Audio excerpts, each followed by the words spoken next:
안녕하세요. 반갑습니다. 허재삼 작가입니다. 오늘 제가 여러분들께 소개해드릴 책은요, 이두형 작가님이 지은 그냥 좀 괜찮아지고 싶을 때라는 책입니다.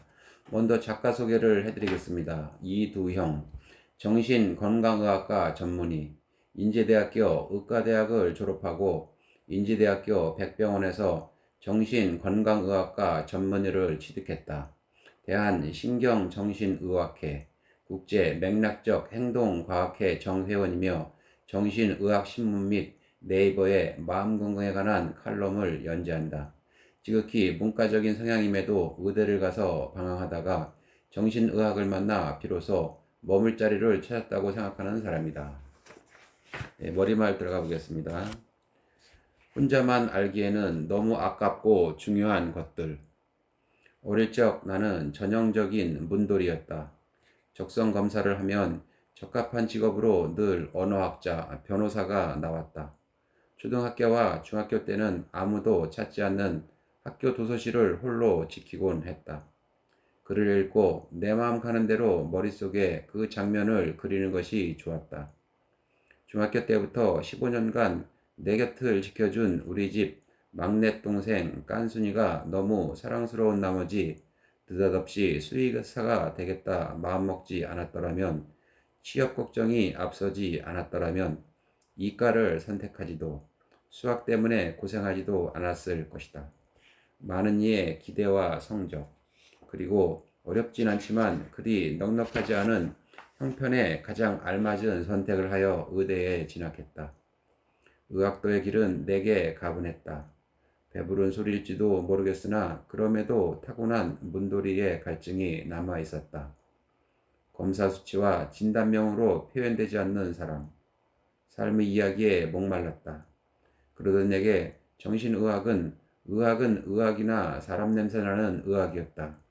비로소 숨통이 트였다. 정신과 의사가 되기 전에는 막연히 이 직업에 대한 환상이 있었다.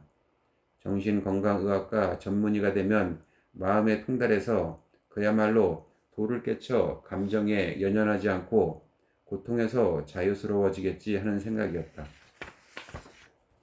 그런 여유를 바탕으로 다른 사람의 마음을 읽고 괴로워하는 구석을 단박에 해결할 수도 있겠지 하는 허황된 희망. 막상 정신과 의사가 되고 보니 그런 생각은 말 그대로 순진한 환상, 그 이하도 이상도 아니었다. 정신과 의사로 산다고 해서 감정이 무뎌지는 것도 고통이 사라지는 것도 아니었다. 여전히 지하철은 10,000원이었고 월급은 적은데 세금은 과했으며 경무에 시달릴 때면 도망치고 싶었다. 또 정신의학은 나를 초월자, 독심술사, 구원자로 만들어주지 않았다. 살아온 세월, 환경, 가치관이 다른 각각의 환자들을 만나는 일은 언제나 미지의 세계를 더듬는 일이었다. 그 앞에서 어쩔 수 없이 마주하는 한계, 나를 찾는 모두를 도울 수는 없다는 현실 앞에 좌절하기도 했다. 그럼에도 불구하고 정신의학은 나를 매료시켰다. 정신건강의학과 전문의, 치료자이기 전에 삶을 살아가는 한 인간으로서 사람의 마음에 관해 공부하며 늘 생각했다. 그때 이걸 알았더라면, 그때 이 관점으로 생각하고 이 마음으로 살아갔더라면 얼마나 좋을까. 네, 차례를 들어가 보겠습니다. 1. 마음의 연고, 감정이 다쳤을 때. 2. 마음에 반창고, 그냥 좀 괜찮아지고 싶을 때. 3. 마음의 해열제, 가슴에서 자꾸 열이 날 때. 4. 마음의 붕대, 부러지고 꺾인 마음이 버거울 때. 5. 마음의 소독약, 노력할수록 삶이 더 불행해지는 것 같을 때. 6. 마음의 비타민, 살아가는 맛을 유지하고 싶을 때. 그럼 본문으로 들어가 보겠습니다. 1. 마음의 연고, 감정이 다쳤을 때. 조금만 일해도 두근두근, 내 마음속에 알람, 조절되지 않는 불안과 교감신경. 아무리 좋아하는 곡이라도 알람으로 쓰진 않는다. 아까워서다. 질릴까 듣기조차 아까웠던 곡이 세상 가장 듣기 싫은 곡으로 바뀌는데 일주일이 채 걸리지 않는다. 삶을 이어가기 위해 시간을 쪼개 팔아야 하는 것이 자본주의의 비애다. 원하는 시간에 일어날 자유는 비싸다. 이를 굳이 빽빽거리며 알려주는 소리는 당연히 괴롭다. 알람은 수면 상태의 뇌를 깨우는 기능을 한다. 우리 의식은 뇌내 망상 활성계에서 관리한다. 이곳이 활성화되면 의식은 각성되고 활성이 줄어들면 침잠한다. 알람은 청각적 자극을 통해 망상 활성계를 활성화하여 기상을 유도한다. 잠든 대뇌에 활동할 시간입니다. 오늘도 열심히 보셔야죠 하고 신호를 퍼뜨리는 것이다. 우리 몸에도 알람이 있다. 바로 교감신경이다. 자명종이 잠든 나를 깨운다면 교감신경은 위기 상황에서 개체가 적절한 대처를 하도록 이끈다. 말하자면 위협에 대응하는 생체 알람인 셈이다. 출근길에 호랑이를 만난다면 출근을 하려는데 차문 앞에 웬 호랑이 한 마리가 앉아있다고 가정해보자. 피 묻은 발톱과 팔뚝만한 어금니가 망막에 맺혀 뇌로 인식된다. 비릿한 짐승의 향이 코끝을 스친다. 본능적으로 죽음을 느낀다. 의식의 속도보다 더 빠르게 교감신경이 작동한다. 상대를 더 잘 보기 위해 눈이 번쩍 뜨이고 동공이 확장된다. 한가하게 소환화시킬 때가 아니니 위장의 혈액이 온몸의 근육으로 몰린다. 잔뜩 수축한 근육들이 불룩거리고 표정이 헐크처럼 일그러진다. 미친 듯 펌프질하는 심장박동이 머리끝까지 느껴진다.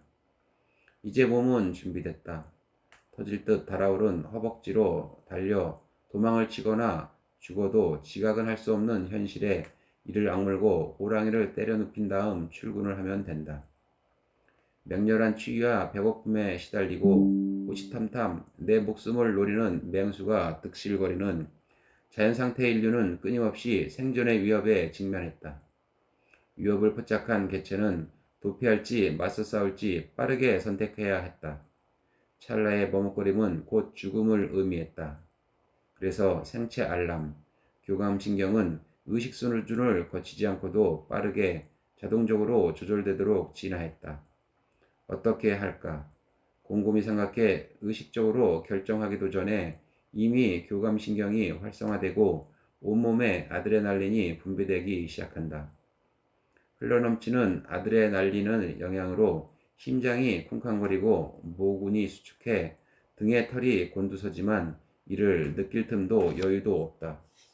교감신경이 죽음의 경보를 울리고 있다.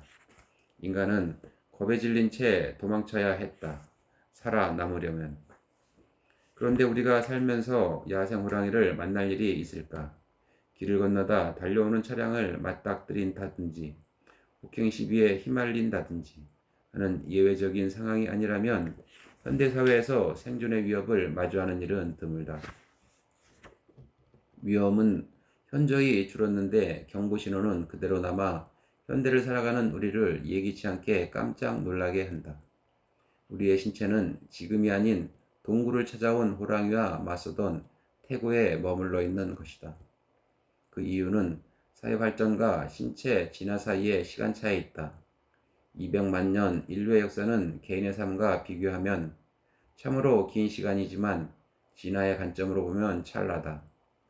사회 환경은 10년, 아니 1년만 지나도 격변하는데 반해 개체 변화는 한 세대, 그러니까 20년에서 30년에 한 번 이루어지는 성선택과 극히 미약한 DNA의 돌연변이를 따라잡기에 진화의 속도는 턱없이 느리다. 왜 불안한지 몰라서 더 불안해. 이유 없는 불안의 이유와 불안을 내려놓는 마음가짐. 얼마 전 자정이 넘은 시간, 오랜만에 친구가 전화를 해왔다. 2차 회식 자리를 파한 뒤라고 했다. 결혼식 사회를 맡겼을 정도로 듬직하고 평소 자기 고문을 털어놓기보다 남 이야기를 묵묵히 들어주는 친구였다. 이 시간에 이렇게 취해서 연락하는 건 이 친구에게 해결되지 않는 어려움이 있다는 징조였다. 알지? 나 3년 만에 겨우 취직한 거. 다른 애들 회사 다닐 때 혼자 공부하느라 힘들어서 취직만 되면 아무 걱정 없겠다 싶더니 막상 취업하니까 오만 생각이 다 드네.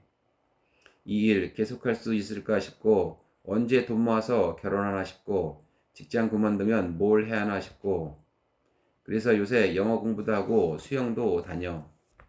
뭐라도 손에 잡히는 걸 하면 그때는 마음이 좀 괜찮거든. 근데 또 이게 큰 의미가 있다거나 필요해서라기보다 불안하니까 하는 것 같아. 왜 불안한지 모르겠는데 요즘 부쩍 초조한 마음이 드네. 술도 센 녀석이 한참을 취해서 뭉개지고 어눌한 말투로 말하는데도 하나하나 똑똑히 들리고 마음 깊이 와 닿았다. 디테일만 다를 뿐 결국 지금을 사는 우리 모두에게 해당되는 이야기이기 때문일 것이다. 삶의 불확실성을 통제하려는 마음. 불안을 이해하기 위해 곧잘 비교하는 개념이 공포다.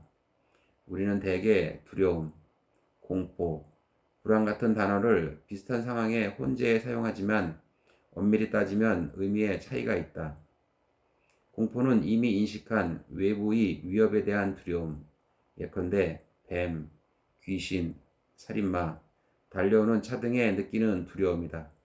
그에 반해 불안은 아직 구체화되지 않은 미래의 사건이나 대상을 미리 상상하며 겪는 내적인 위협이다.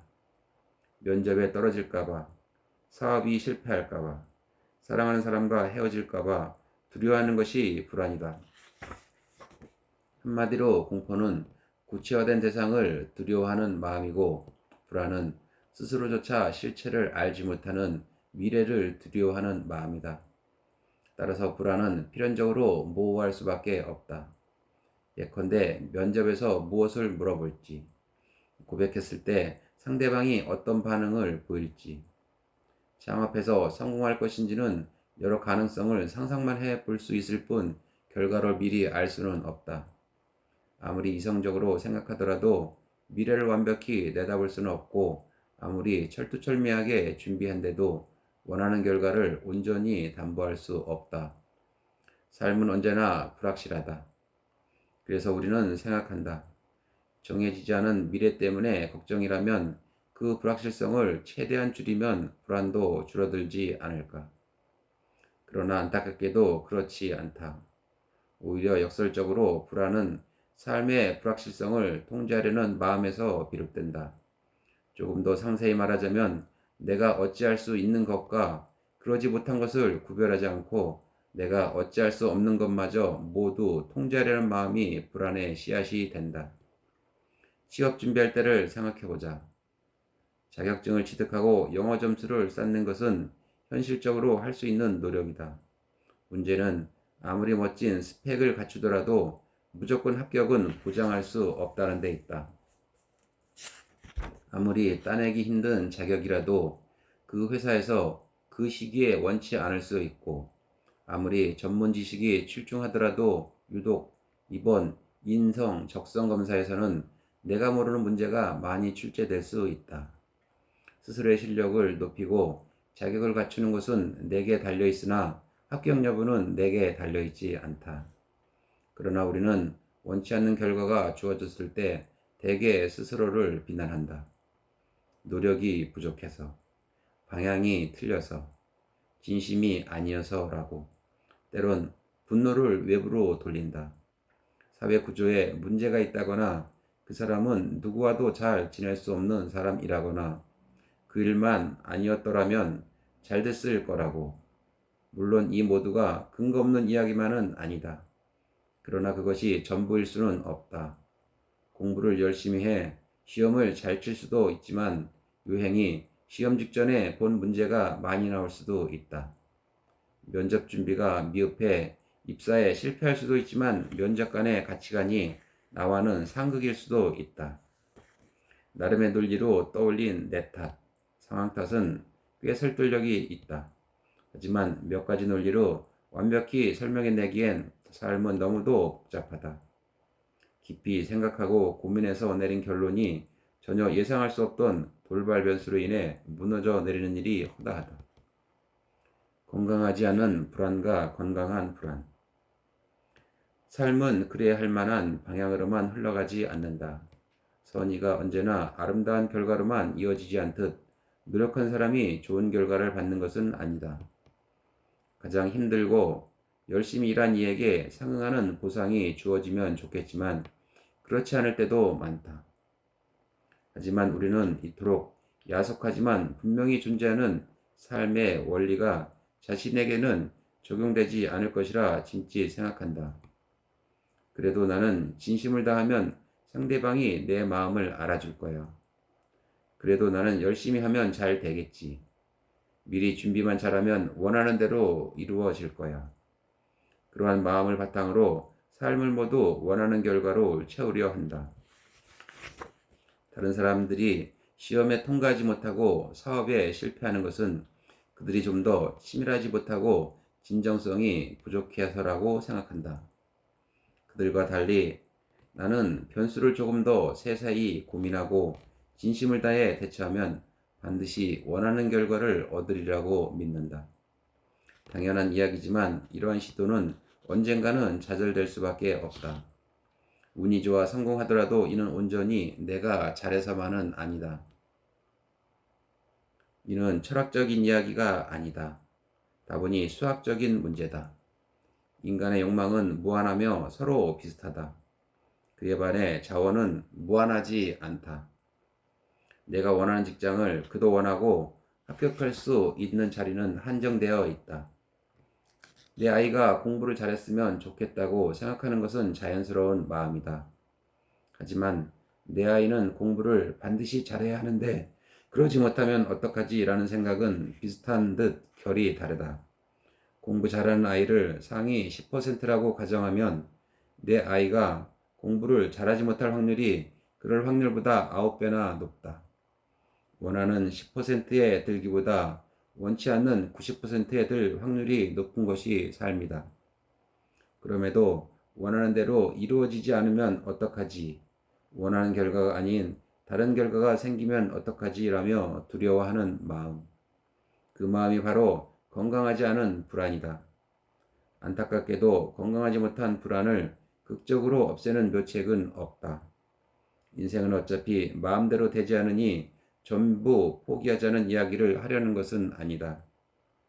혹시 내가 어찌해볼 도리가 없는 결과와 성과 때문에 불안하지 않아도 되는 삶의 순간을 건강하지 않는 불안으로 물들이고 있는 것은 아닌지 생각해 보았으면 한다. 마음은 걱정이라는 거짓말을 한다.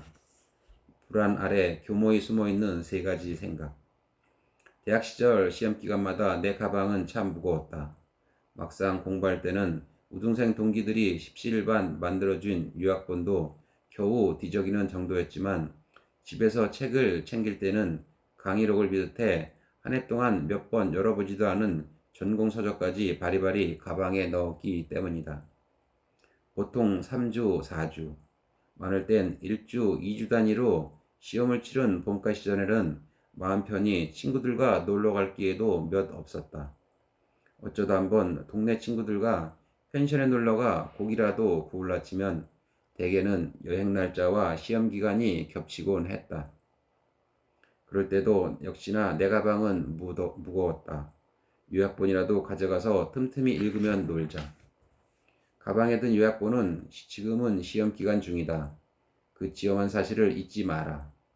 감히 시험이란 신성한 의무를 두고 고기를 굽고 맥주를 따르며 즐기려 하느냐란 마음의 소리에 대한 일종의 변명이자 속죄였다. 아닙니다. 저는 그 의무를 한시도 잊은 적이 없습니다. 비록 친구들의 흥을 깰 수 없어 몸만 그곳에 둘 뿐 제 마음은 시험 걱정으로 가득합니다. 보십시오. 이렇게 공부거리를 준비해 가지 않습니까? 책을 챙겨가는 행위는 출발할 때의 마음을 가볍게 하는데 매우 유용했다. 그러나 당연하게도 그 요약본을 읽는 일은 없었다. 네, 오늘 저는 여기까지 읽어드리고요. 다음 시간에 또 새로운 책을 가지고 여러분들 만나 뵙겠습니다. 감사합니다.